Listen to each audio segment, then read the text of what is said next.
Shalom again, and as always, shalom means hello, and it means peace, and I hope that you have a lot of peace in your life right now. I've had through the years a goodly number of people ask me how the Sadducees and the Pharisees and the Essenes came to be, and so I want to discuss that a little bit with you right now. During the campaign of Alexander the Great, you know that he conquered the whole known world, and when he died, and he did die young, his kingdom was divided amongst his 4 generals. And of our concern today is the Seleucids and the Ptolemies. The Seleucids settled in Syria, the Syrian part of his kingdom, Iran, Iraq, what is now Lebanon, and so forth and so on. And the Ptolemies settled in Egypt and Ethiopia, basically in Africa, centered in Egypt. And forever they were warring against one another for little Israel. Not that there was anything there to get, but Israel contained something very special. It contained the Via Mara. The Via Mara is the main highway along the coastline there in the land of Israel. And it is the road that connects Europe, Asia, and Africa. So it's very important for trade. And it's a narrow road and easily defendable. And so these factions warred against one another for these places. Now, Israel, being in the middle of it, had a high priest in charge of the temple activities.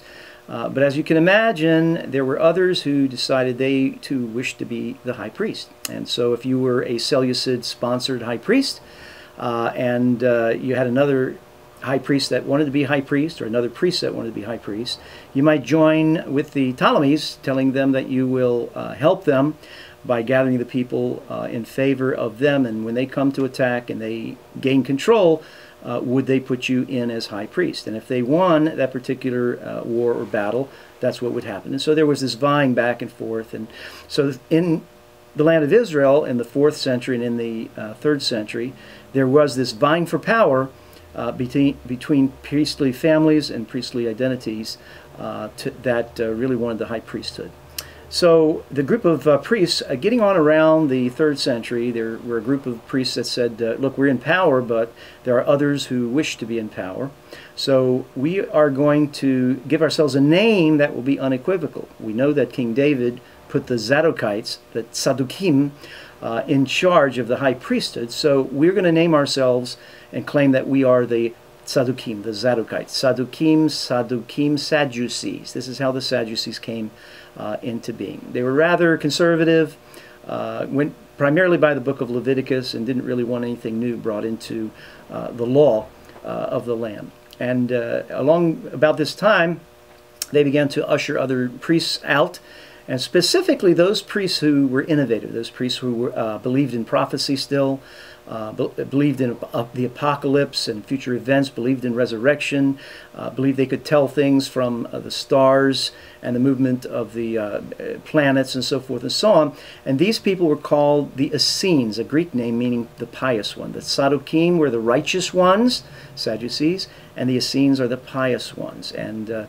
there are about 10,000 of them by the time Yeshua comes on the scene. 5,000 Sadducees, 10,000 Essenes. Now, getting on to the 2nd century, you know the story of the Maccabees and how they regained control of the temple and the land. It took quite a long time after that Maccabean victory there in the temple to regain sovereignty, but they did more or less, and the priesthood began again to be corrupted, and a group persecuting the layperson hardly had a chance in court against these folks. And so the laity decided, we're going to gather in homes, and we are going to have Torah readings and prayers and table fellowship, and we're going to mimic that which is done in the temple, but we're going to do it in homes. And this was the beginning in the mid-2nd century BCE of the Parushim, and they were named by the Sadducees, Parushim, as the separatist group. So the Parushim said, well, all right, we can accept this name. Parush also comes from a root that means righteous one or pious one. So they named themselves the pious ones, still kept the name Parushim, and gained academies and gained education. They eventually crept into the government and became part of what was eventually called the Sanhedrin. So in the time of Yeshua, you have this evolution of Sadducees, about 5,000 in the time of Yeshua, Essenes, about 10,000, and Pharisees, about 5,000.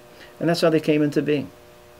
Shalom, I hope to see you again. And also, as always, I want you to make sure that if you have questions or comments, please post them on the website, and we'd be glad to get to them. Shalom.